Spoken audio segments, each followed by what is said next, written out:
What's up, guys? It's SoBTV. Today's video is going to be how to survive in Last Oasis as a solo player. So we're going to go ahead and dive right into it. So stick around, guys. So one of the first things, if you're a solo player, make sure you do all of your quests. They're very important because you get experience, you get rewards, they help you level faster. You can get more points to put into your tree here. So it's very important. Do your quest as quick as possible. Now, the last quest in the chain is the one where you go to the trade post. So once you do the trade post quest, which is the last one, you won't get any more quests. That's all the quests that you can get. First thing, as I said, do your quest. Number 2, get a dinghy as soon as possible, because with the dinghy, you can store and pack your base inside your dinghy, okay?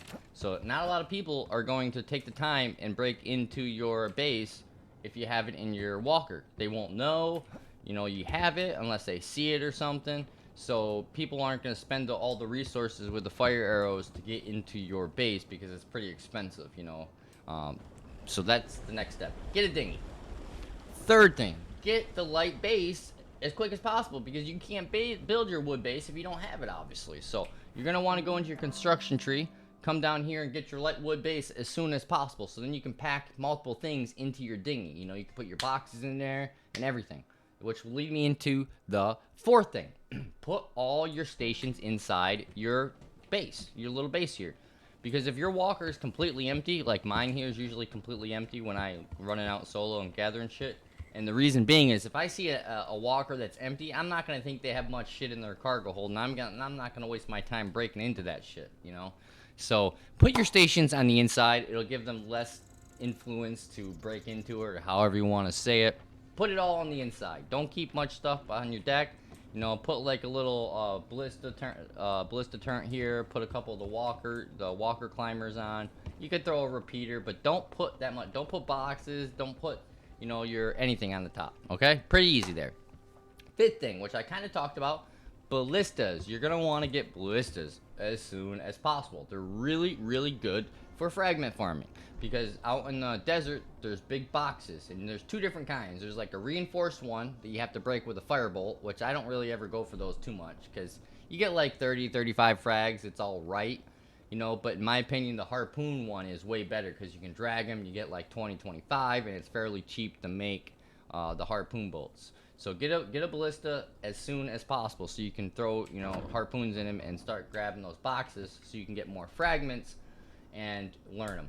And the other thing is, don't save up a ton of fragments just in case if you do get raided. Make sure you're using them accordingly, kind of plan ahead to see what you want to get. So that leads me to the sixth thing. Sorry. I can only fit so many fingers on my monitor. Okay, so the sixth thing is, now hit M and watch your zone, okay? So if you're in a certain zone, don't stand there forever, Check it, see if it's spacious, see if it's crowded, see if it's full. If your zone is full or crowded, get the hell out of there. Move to another zone. Move over to somewhere else that's spacious.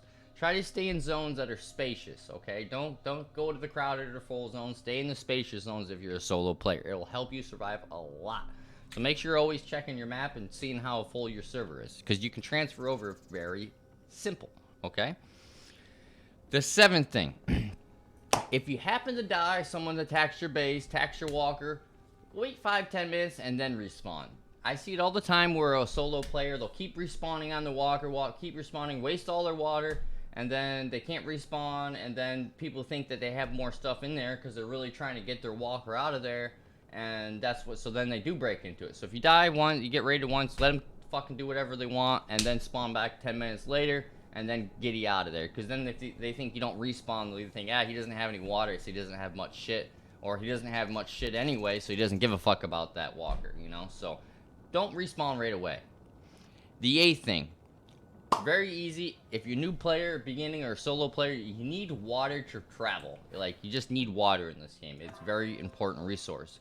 So there's two things you can do. I would suggest getting the purified water, because you can go to any lake and fill up your little water bottles and then throw it in a campfire and make purified water. And all you have to do to get the water is run up and hit F on it and collect.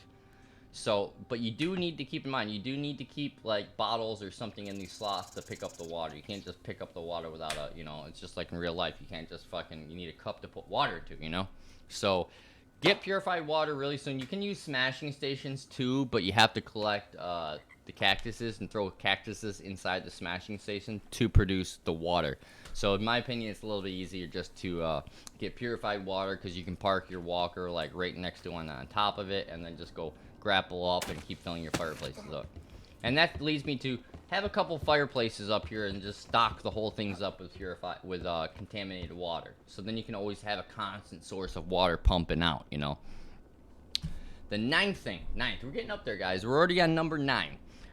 The ninth thing is get some stat points early in your mobility, because if you're quicker than them, they won't be able to catch you if they're meleeing. Obviously, if they have a repeater or something like that, they're just going to mow you down at the range. You know, if they have a Rupu slung, which, you know, with the patch today, you can't just drop Rupu slungs because you can't pack them anymore. But get some points in your mobility, because it increases your maximum sprint and acceleration speed of your Nomad. So I've had this happen to me all the time, where I'm trying to kill somebody and I can't fucking kill him because the dude's faster than me. He's just running and I can't fucking catch him. And javelins freaking suck, so I don't even, you know. So get some points in your mobility, and that really kind of help you. And then the other thing you can do is, say you're getting attacked, you can hop off, start running away, try to lead him a good amount of distance away, and then you can, you know, if you have the rappel thing up here for your grapple, you can try to rappel back up and start, you know, skedaddle away and try to get off really quick. And the last tip, this is number 10, guys. This is the last tip I'm going to do for beginners, is make a bank vault like walker, okay? So you can make another walker, stash all your, you can do the same thing too. You can pack up a base into that walker, put all your important shit on that walker, and then transfer it to lobby. And what you do is, all you do is you mount your walker, and then you hit escape, wait for it not to move, and then you can transfer it to lobby. Keep in mind, though, if you have a base down or something next to it, you won't be able to transfer it to lobby until the base is packed, okay? But you can have multiple dinghies and use one of those dinghies as your bank vault, you know? So then it can't be broken into if it's offline. If it's in the world map, it can't be broken into. And then if you ever want to, you know, bring it in, you can always, you know, respawn at the same freaking Oasis, and then bring your other walker in, you know, and then transfer and do whatever you want, you know. It's very simple to do. But that is pretty much it for today, guys. I just want to do 10 quick tips to try to help some solo players survive in Last Oasis, because this is an amazing game, and I'm sure a lot of you guys will like it. So if you have any questions, like always, feel free to leave a comment below. Hit that sub button if you haven't, and usually I stream quite a bit right now, so if you have any other questions, you can always hop in the stream. I'll try to leave some links right below, so see you later, guys. Peace.